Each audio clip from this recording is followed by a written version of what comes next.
La niña de sus ojos. De Antonio Díaz Villamil. Capítulo 12. 3 días con sus noches duró la celebración del alfarado de la Virgen de los Remedios en la casa de los esposos Perales. Es cierto que cada vez fue haciéndose más reducido el círculo de los festejantes. El último día solo habían concurrido los de más intimidad de la familia. Pero ello no fue obstáculo para que la comilona y las libaciones dejaran de ser tan intensas como el primer día. La despensa y los depósitos de licores, bien provistos aún, pudieron sostener sobradamente los festejos por todo ese tiempo. Amanecido el cuarto día, los prestes estaban agotados físicamente para mantener por más tiempo el tren de la fiesta.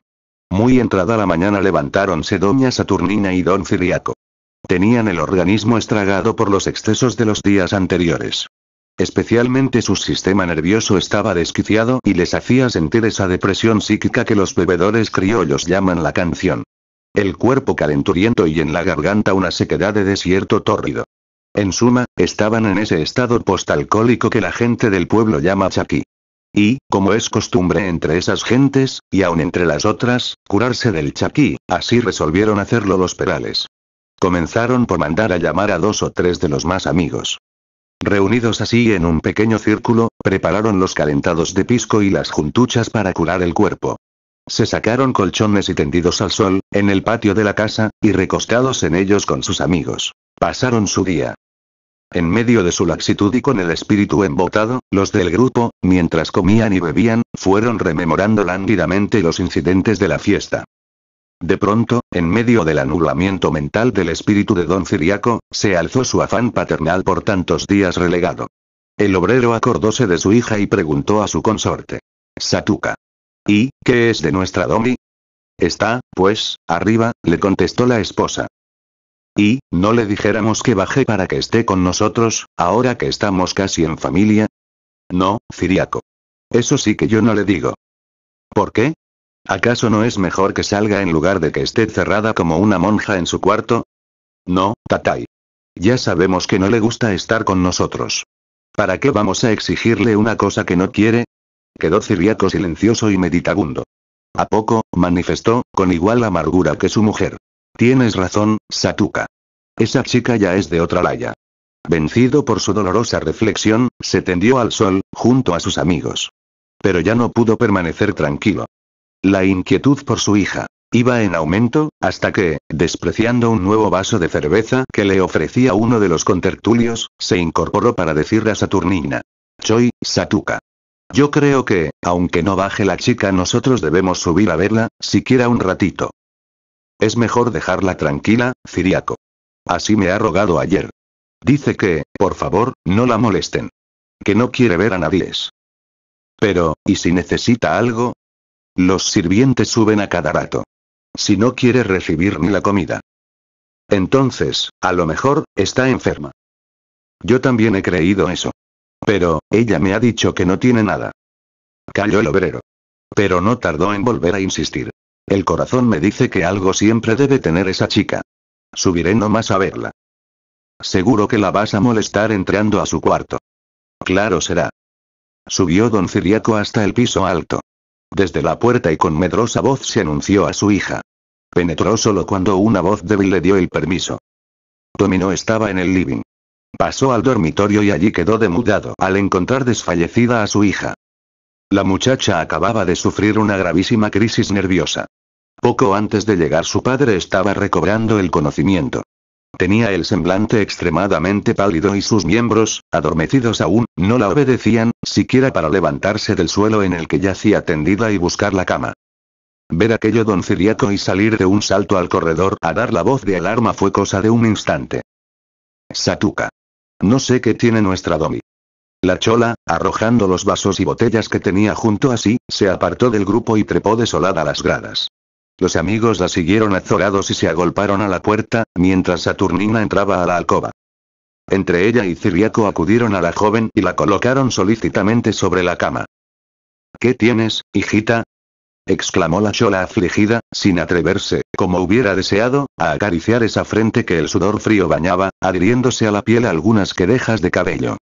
Hubiera querido, obedeciendo a su impulso maternal, pasar la mano por la cara de la enferma, tentar en el suave cuello la temperatura, desabrochar las ropas que oprimían el busto para escuchar el latir del corazón. Pero, se contuvo. Le pareció que hacer eso hubiera sido como profanar ese cuerpo idolatrado. Se contentó con quedarse al borde del lecho, inclinada y anhelante. Pero, ¿qué tienes, pues, niñita? Volvió a exclamar con ternura al escuchar los quejidos de la hija. No sé, mamá. No sé lo que me ha pasado. Solo me acuerdo que, estando de pie, me ha venido un terrible mareo y luego una angustia como si estuviera muriéndome. Jai, palomita. ¿Cómo, pues, te murieras? No debe ser nada grave. No tiene que ser. Manifestó la chola con angustia. Tenemos que curarle. A ver. Hay que llamar al doctor. Don Ciriaco, que hasta ese momento, aturdido por el acontecimiento, no había atinado a pensar en algo oportuno y práctico, se asió rápidamente a la iniciativa de su consorte, y apenas oyó decir que había que llamar al médico, salió corriendo a buscarlo. Los mejores médicos de la ciudad fueron llamados para atender a la hija de doña Saturnina, pero ninguno acertó a curar o siquiera detener la extraña dolencia que iba destruyendo la salud y la juvenil belleza de la pobre muchacha. Pasaban los meses sin la menor esperanza de mejoría, a pesar de los diversos y porfiados tratamientos a que cada uno de los galenos sucesivamente llamados, sometió a la enferma. Don Ciriaco había abandonado casi definitivamente su taller y se pasaba los días y las noches como el más fiel enfermero, sin salir de las habitaciones de su hija, atento para cumplir la menor orden o auxiliar en cualquier necesidad a la adorada enferma.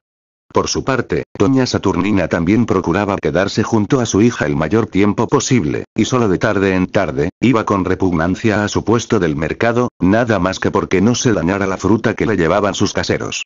En cuanto llegaba al mercado, después de cada ausencia prolongada, sus vecinas, al darle el saludo, le preguntaban por el estado de su hija. Así era cuando la afligida madre narraba patéticamente los mil pormenores y trances de la enfermedad. Entre suspiros e invocaciones a la Virgen y a los santos, como si solamente de esa manera pudiera desahogarse, contaba sus cuitas y lamentaba los cada vez más graves síntomas del mal que avanzaba sin remedio. ¡Ay, doña Satuca! Le dijo un día una de sus vecinas. ¿No será cosa de embrujamiento lo que tiene su hija? Porque, si no se cura con tanto médico y remedio como dice usted, quién sabe si sería bueno hacer preguntar en la coca. Pero, ¿quién se hubiera atrevido a hacerle ese mal a mi hija? Respondió con el temblor de una nueva angustia la frutera. ¿De dónde sabemos, doña Satuca? Hay gentes tan perversas y tan envidiosas en este mundo. ¿Sería posible? Bien puede ser. De envidia, por lo que es tan bonita, alguna malvada puede haberla hecho embrujar. ¿Quién sabe, no? Contestó, tristemente reflexiva la chola, temiendo con horror que ese fuera realmente el maleficio de que hubiera sido víctima su adorada niña. Nada pierde usted en hacerla ver con alguien que sepa de esas cosas. Tiene usted razón. Nada se pierde con eso. Pocos momentos después de tal conversación, doña Saturnina recogió sus cestas de fruta y salió del mercado a buscar algún indígena iniciado en artes de brujería. En esa misma tarde llegó Saturnina a su casa acompañada del brujo para que hiciera sus sortilegios. Al saberlo, don Ciriaco se opuso rotundamente y trató de evitar enérgicamente que el viejo y mugriento indígena penetrara siquiera al departamento de Domi. No, Saturnina, haciendo entrar a ese indio sucio le vas a dar un colarón a la chica. Tras de que está para poco. Pero Ciriaco, es que me han dicho que puede ser cosa de brujería lo que tiene nuestra hija. Aunque fuera eso. Si quieres hacer algo, que no lo sepa ella. Así tuvo que hacerse. El brujo se instaló en una habitación de la planta baja. Pidió unos tragos de licor, masticó un puñado de coca y encendió un cigarrillo, mientras escuchaba la relación que la chola le hacía del estado de la joven paciente. Mamay, le dijo el indígena, vamos a preguntar qué es lo que tiene tu hija. Para eso necesito la camisa que se está poniendo la enferma. Subió Saturnina a la habitación de Domi y, so pretexto de que era conveniente cambiarla la ropa y rogándole con toda la ternura de que era capaz, consiguió salir de la alcoba, llevándose bien escondida debajo de su manta la prenda pedida por el brujo. Este la extendió sobre el suelo. Tomó luego un puñado de hojas de coca y haciendo ciertos signos cabalísticos y musitando frases de un extraño ritual, lanzó las hojas al espacio, las que cayeron esparcidas sobre la seda aún tibia de la camisa. Ante la ansiosa mirada de doña Saturnina, el viejo se puso en cuclillas y comenzó a mirar y a examinar concienzudamente las formas de dispersión de las hojas de coca. Luego, extendiendo su mano sarmentosa y señalando un sitio de la prenda en que las hojas habían dejado un claro muy visible, el brujo, con voz solemne, expresó: «Mamá. Mira. Este es el lugar del corazón. Como ves, está vacío». Luego, señalando un amontonamiento de coca que había caído en el suelo, fuera de la prenda de Domi, continuó: «Aquí, esto que ves, es el corazón, que está lejos, fuera del cuerpo de la señorita». «¿Y, ahora, eso qué quiere decir?», demandó con zozobra la mujer. «Quiere decir que tu hija ha perdido el corazón y que hay que buscarlo para que recobre la salud». «¿Y se puede lograr eso?». «Sí. Yo voy a ir a buscar ese corazón. Esta noche, que es de jueves, voy a subir al Calvario. Tienes que darme para incienso grasa de gato montés y romero. Voy a quemarlos en la cumbre del cerro y llamar a los 4 vientos a la Jayú, alma de tu hija, para que vuelva a su lugar. Eso mismo tengo que repetir durante 3 jueves. Ya verás cómo he de conseguir que sane la niña». La chola, habituada por herencia y educación a creer en supersticiones, no dudó de las palabras del indígena. Depositó ciegamente su confianza en cuanto el brujo taimado le aseguró y colmándole de obsequios y de dinero le despidió, encareciéndole una y otra vez que hiciera cuanto debiera para lograr el objetivo. Finalmente, le prometió una buena recompensa para el día en que su hija, conforme a lo prometido, recobrara salud. Empero, pasaron muchos jueves y las esperanzas de la afligida madre quedaron defraudados por el brujo, el cual, habiendo averiguado, sin duda, por intermedio de la servidumbre, que la enferma no había demostrado la más leve mejoría, no volvió a aparecer por la casa. Siguió pasando el tiempo. La fatal morriña continuaba su curso inexorablemente. Tommy apenas se levantaba del lecho unas pocas horas al día para volver a él cada vez más melancólica y extenuada. Don Ciriaco se había dado a la bebida, según él, para ahogar su pena. Doña Saturnina repartía su tiempo entre sus obligaciones del puesto de fruta, la atención a la hija y constantes visitas a las iglesias a encargar misas y novenas para la salud de la enferma. Uno de esos días en que Saturnina porfiaba cariñosamente a su hija con el propósito de hacerla tomar una taza de caldo, al verla tan macilenta y triste, creyó por fin haber encontrado la causa de esa dolencia pertinaz. «Dime, hija. ¿No estás amartelada?».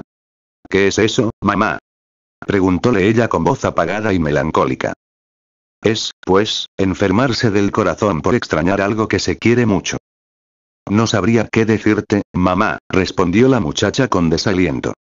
Y sin embargo, ella lo sabía bien, demasiado bien, que su madre había acertado. Su mal provenía de eso. Era una amartelada de su antiguo mundo. Era una profunda y absoluta inconforme con su ambiente de ahora. Cuanto más luminosos habían sido los mirajes a que se acostumbrara desde el colegio, contemplando la vida, la amistad, el amor, más tenebrosas eran las sombras que ahora la rodeaban, cuanto más exquisita se formó su alma en el invernadero de su añorado colegio, más brutal fue el empellón que este otro mundo grosero le había propinado en el alma. Cuanto más cultivada había sido su inteligencia, más preciso y amargo era el examen comparativo entre lo que ella hubiera querido ser y lo que era en la realidad de su hogar, de su familia y de su ambiente. Ese era su amártelo. Esa era su tragedia espiritual, que no podía tener otro desenlace que la muerte. ¿Qué iba a hacer en medio de su inadaptación? ¿Qué remedio podría tener su paradójico destino? No lo avizoraba. Le restaba únicamente dejar que su mal, que por fortuna tal vez ya había pasado del alma al cuerpo, siguiera su inminente proceso. El cotidiano espectáculo de la asiduidad de sus padres, que la curaban y la mimaban a porfía, en lugar de hacerle provecho, le causaban un efecto contrario. Doña Saturnina y don Ciriaco, simplemente con sus figuras plebeyas comenzaban ya por desentonar en el artificioso ambiente del departamento de Domi. Luego, sus exclamaciones groseras. Sus comentarios de estúpida ignorancia, sus afanes y actitudes grotescas y hasta la ridícula forma de manifestar su cariño, eran motivos constantes para que ella sintiera desazón y desagrado. Y lo peor de todo era que no podía remediarlo. Quería acudir de su parte a su razón para convencerse de que esos burdos pero cariñosos cholos eran sus progenitores, que todas esas ternezas en bruto y esas ingenuas solicitudes ella debía pagar con gratitud, sino con rendido y filial amor. Pero ese forzado razonamiento no tenía la suficiente fuerza para dictarle una sola respuesta amable, ni siquiera una mirada de correspondencia afectuosa. Y, en la pugna entre su razón y sus sentimientos, aparecía, de pronto, el recuerdo imborrable de la fiesta pasada, cuando su padre, hecho un vulgar beodo, gritaba y vociferaba con sus compañeros y su madre, embriagada y repulsiva, la había llevado al salón para obligarla a soportar las torpezas, las incontinencias y las humillaciones de ese medio social tan repugnante que le seguía causando pesadillas. Así, pues, lo único que Domi esperaba, y hasta anhelaba, era morir, pues solo la muerte la liberaría del penoso absurdo que le había tocado vivir. Comprobado el fracaso de las medicinas caseras, de los sortilegios y de cuanto conocimiento y recurso doméstico se utilizó para curar a la muchacha, el inquebrantable amor de los padres decidió acudir nuevamente a los médicos. Cierto día, doña Saturnina, en una de sus fugaces estadías en su puesto de mercado, oyó a dos señoras que estaban comprándole fruta, comentar el acierto de un joven médico, recién llegado, al que la hija de una de las dichas señoras, según entendió la chola, le debía una estupenda curación de un caso desahuciado. Inmediatamente la frutera pidió el nombre y dirección del médico aludido y en cuanto despachó a sus clientes, se fue a buscarlo. Esa misma tarde un automóvil se detenía ante la puerta de la casa de los padres de Domi. Era el nuevo médico que llegó. Aunque parecía demasiado joven y apuesto para que, al criterio de Saturnina, fuera tan acertado como se lo habían asegurado, tenía una figura simpática y una manera de conducirse y de vestir que denotaba al instante que había vivido y educados en un gran centro extranjero. A pocos momentos después, el doctor, sentado junto a la cama de la paciente, escuchaba con atención la perorata incansable, las explicaciones y los detalles de la enfermedad que doña Saturnina y don Ciriaco le daban en su pintoresco y plebeyo lenguaje. Enseguida, por las contestaciones que obtuviera de la muchacha a sus preguntas, el médico dedujo inteligentemente la verdadera situación de la enferma. Hizo su composición de lugar y comprendió que aquel cuadro familiar tema algo extraño y chocante a primera vista. Excelente psicólogo, el joven galeno clasificó nítidamente las dos naturalezas en violento contraste. Aquellos dos padres groseros y primitivos y aquella jovencita delicada, culta, bella y profundamente sensitiva. Antes que el caso clínico propiamente dicho, le interesó el fenómeno subjetivo, extraordinariamente típico, de aquel hogar que, a su juicio, entrañaba un serio y apasionante problema social. Con esta base para iniciar su labor, el doctor se dispuso a considerar el aspecto clínico. Ordenó a los padres que salieran de la alcoba y se quedó a solas con la enferma. Al instante notó que la enferma, al verse libre de la porfiada asiduidad de sus padres, parecía haber quedado aliviada de algo que hasta entonces parecía la importunaba fuertemente. Esa observación fue un nuevo testimonio que sirvió al profesional para plantear el caso en el verdadero campo que hiciera posible la solución. Señorita. ¿Verdad que usted no ha vivido antes junto a sus padres? Es verdad, doctor. Se puede decir que acabo de volver al lado de ellos. ¿Dónde ha estado usted antes? En el colegio, doctor. He estado durante 12 años interna en el Colegio de la Inmaculada. Con una exquisita amabilidad y un tacto cuidadoso, el joven doctor fue indagando todo el pasado de la muchacha. Sus preguntas, sus breves comentarios, su gesto noble, su franca mirada y su amable sonrisa fueron conquistando la confianza de su interlocutora. Después de 2 largas horas de conversación con aquel hombre extraordinariamente simpático y comprensivo, Tommy se había reanimado de tal modo, que se hallaba incorporada en el lecho, hablando y sonriendo como no lo hacía desde mucho tiempo atrás. Con gran penetración y tino, el doctor había conseguido pulsar y estimular el estado espiritual de Domi, actuando más como un confidente que como un médico, de tal manera que Domi llegó a perder la impresión de estar enferma y junto a un médico. Charlaba, se reanimaba y reía como si, por fin, hubiera hallado una persona que la comprendiera y supiera tratarla de acuerdo a su más íntima naturaleza. Sin sospecharlo, se dio cuenta de que había llegado junto a sí una persona que desde el primer momento le inspiraba confianza y fe. Voy a estudiar con especial predilección su caso, señorita, dijo amablemente el doctor al disponerse a marchar. Yo creo que si usted me ayuda vamos a vencer pronto esta dolencia. Mañana volveré a verla. Sí, doctor. Le suplico que venga sin demora. Hoy recién he comenzado a tener la esperanza de que puedo sanar, le dijo la muchacha con sincera ansiedad. Cuando el joven galeno llegó al patio de la casa, le salieron al encuentro los padres llenos de ansiedad. ¿Y cómo es, doctor? Le preguntó precipitadamente la chola. No es desesperante el caso. Espero que podemos hacer mucho por su hija.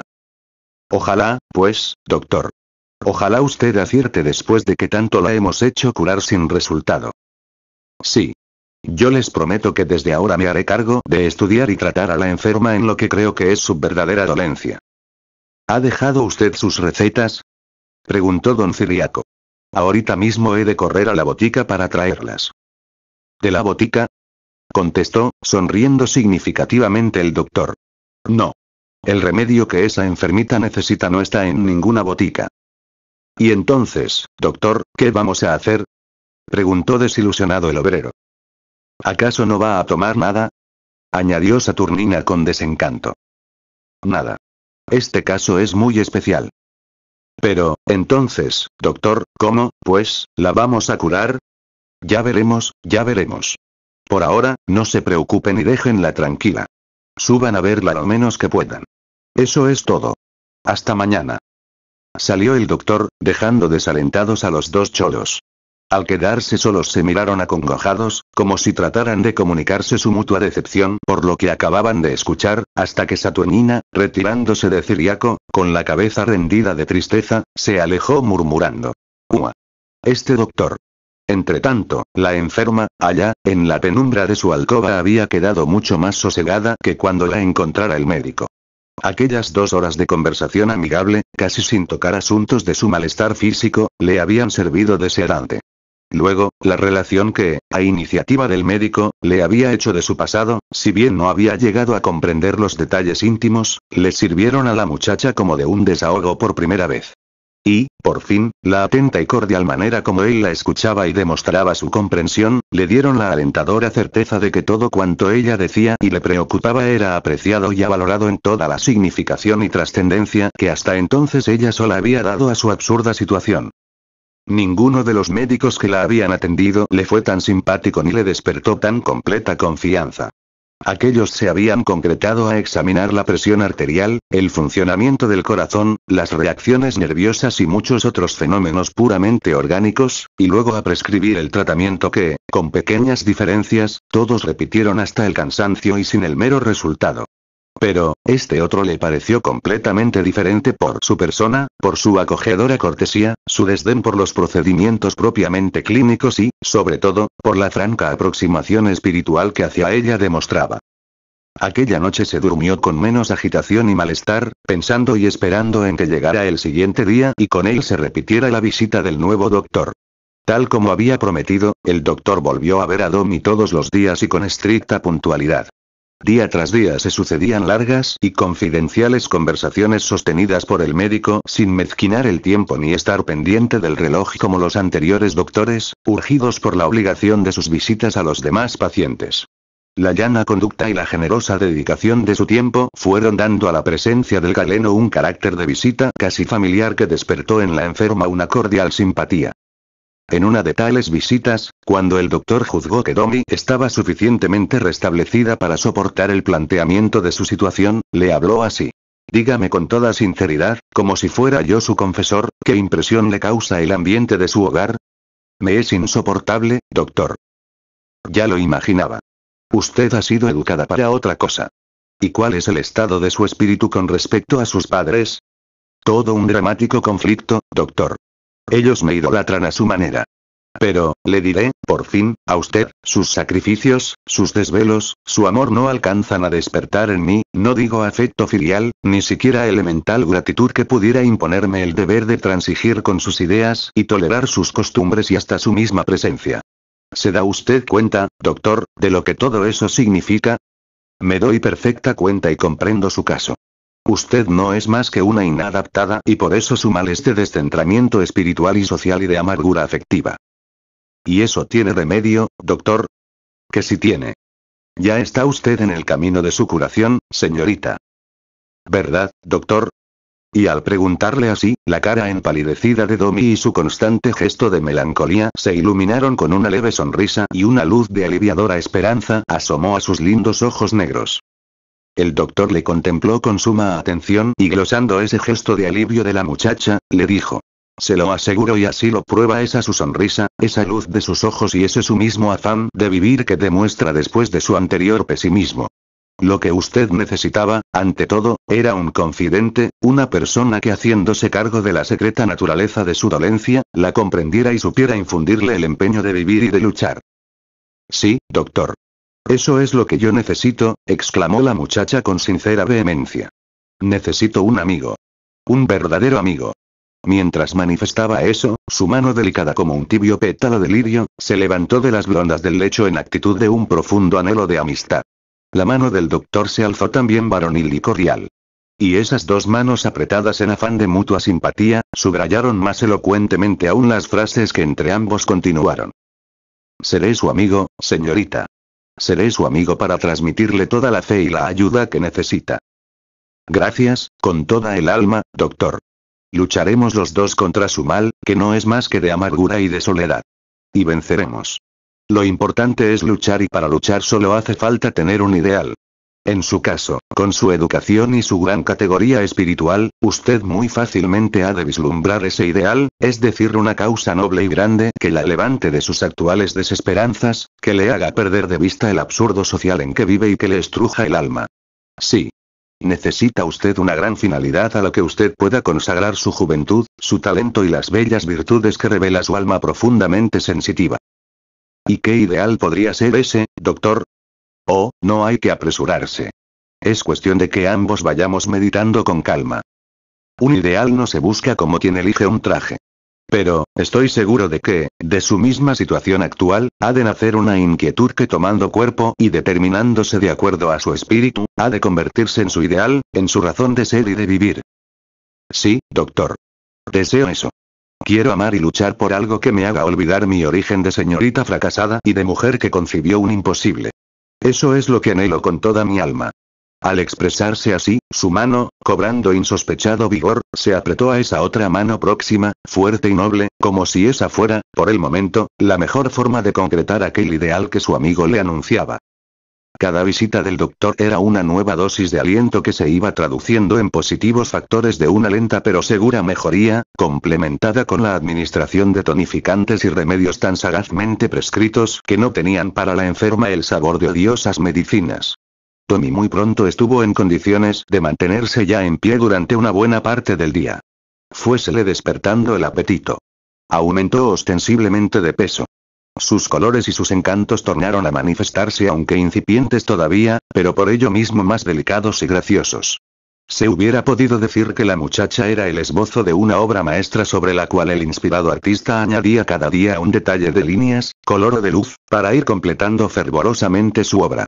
El artista era el joven Galeno, quien, insensiblemente también, atraído por sus sentimientos, se fue encariñando tanto que, con el transcurso del tiempo, no hubiera sabido decirse a sí mismo si estaba actuando dentro de los límites de su deber puramente profesional o si sus afanes correspondían ya a otra clase de afecciones. Por su parte, Tommy cooperaba con todos sus recursos personales en la labor de su médico. Se arreglaba con esmero. Desempolvó su olvidado y bien surtido trouseau y extrajo de él las más graciosas prendas de ropa de casa. Procuraba complementar el buen efecto de sus vestidos peinándose con esmero y dándose cuidadosos toques ante el espejo de su tocador. Una tarde, Tommy, cuidadosamente vestida con un traje recién estrenado y muy mono, al ver llegar al médico le preguntó: ¿Le gusta este vestido, doctor? Es precioso y le sienta muy bien.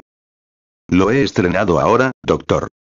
Sonrió el joven y mirando complacido a la muchacha, comentó: Esta su actitud es un dato que revela que ya está usted reconciliándose con el mundo. ¿Por qué, doctor? Pues, su preocupación de parecer bien a los demás es un síntoma inequívoco de lo que le digo. Tanto se iba acostumbrando la muchacha a la presencia de su médico, que al despedirse en los días sábados o vísperas de fiesta, no podía contenerse de expresar su pena por la ausencia del doctor durante el siguiente día. En una de estas ocasiones, el Galeno, llevado por su impulso, manifestó a la muchacha: Mire, Tommy. Para mañana, que es domingo, me tomo la libertad de invitarme a tomar el té aquí. ¿Le parece bien? Oh, sí, doctor. Está maravillosamente bien, le respondió ella con una dulcísima y agradable sonrisa. Y en la tarde de ese domingo, tal como lo había dicho, llegó el médico con el cordial y alegre talante de un camarada.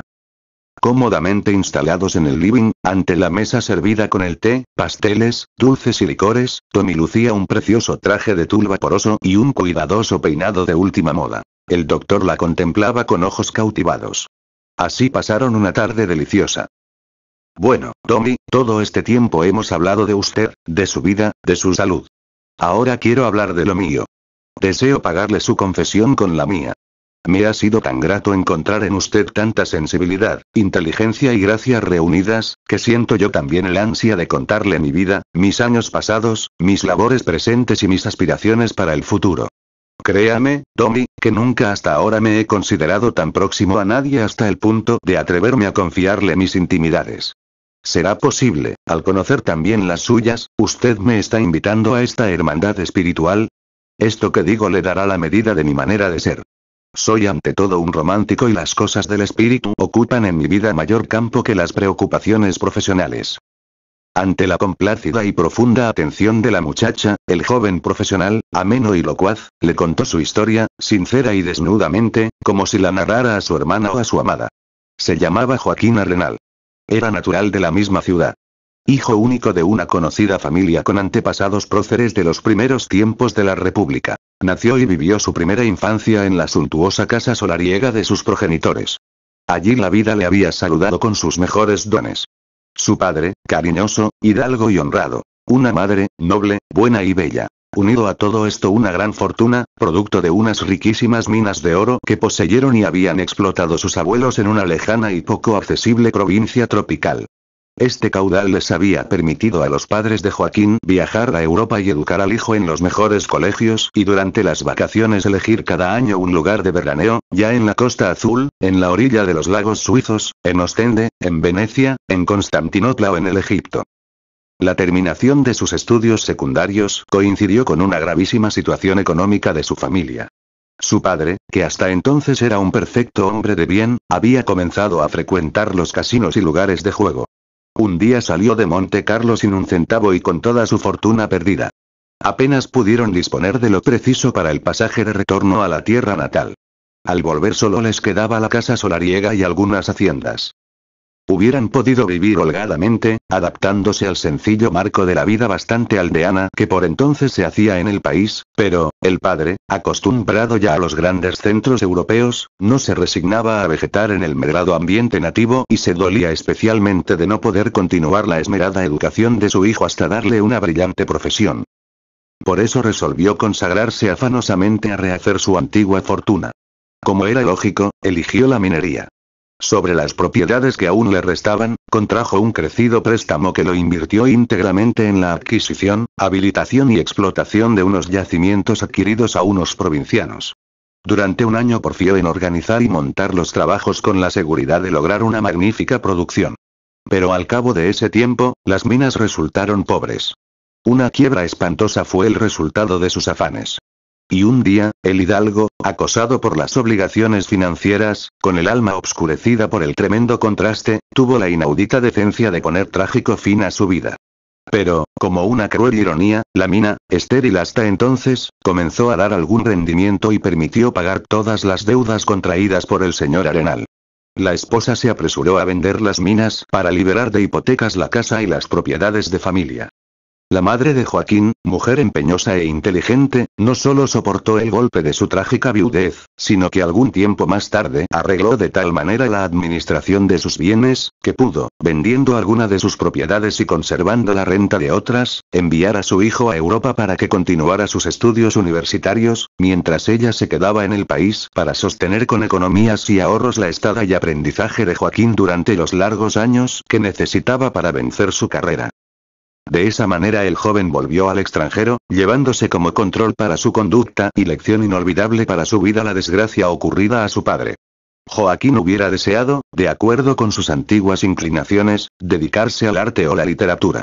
Su temperamento romántico y apasionado por las cosas y las causas bellas, estimulado por el aliciente superior de los museos de arte, el teatro, los conciertos y las exposiciones que había frecuentado desde niño en sus paseos por las principales capitales del viejo continente, le impulsaba a consagrarse al cultivo de uno o varias de estas artes puras.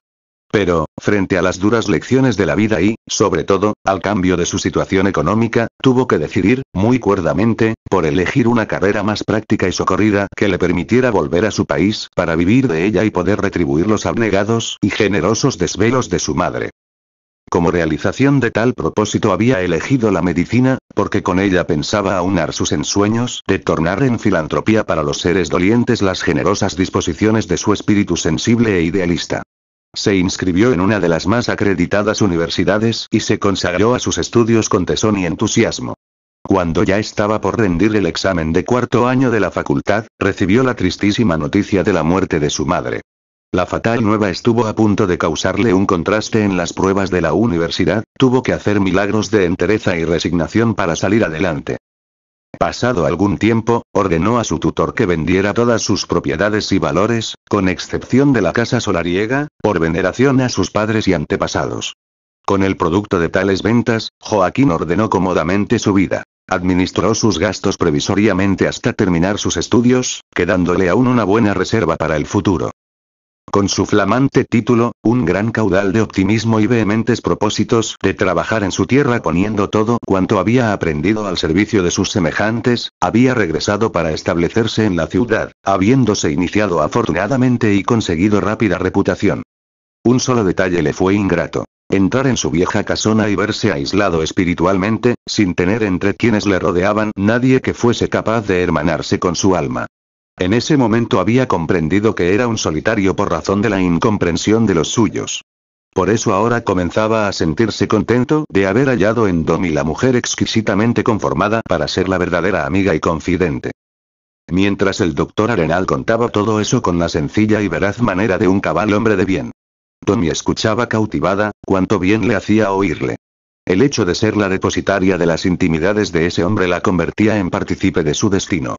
Esa consideración le infundió seguridad y fe en sí misma, haciéndole columbrar la posibilidad de encontrar un derrotero a través del desbarajuste de su vida.